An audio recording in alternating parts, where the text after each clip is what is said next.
Magandang hapon po sa inyong lahat. Ngayon po ay January 20, 2026. Araw po ng Martes. Ito po ang resulta ng 3D Lotto at 2D Lotto ngayong 5 p.m. draw.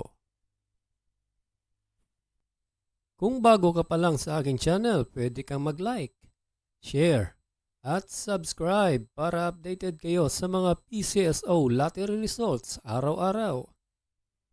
Ito po ang winning combination para sa 2D Lotto ngayong 5 p.m. draw.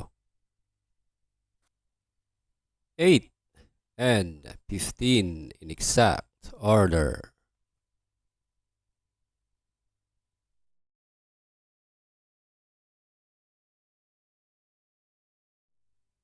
Para sa 5 p.m. draw ng 3D Lotto, ito po ang mga numerong lumabas.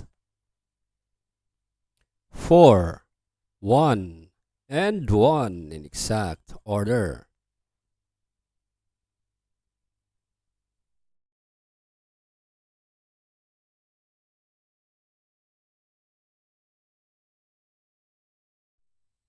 Congratulations po sa lahat ng nanalo at kita-kits mo tayo mamayang 9 p.m. draw.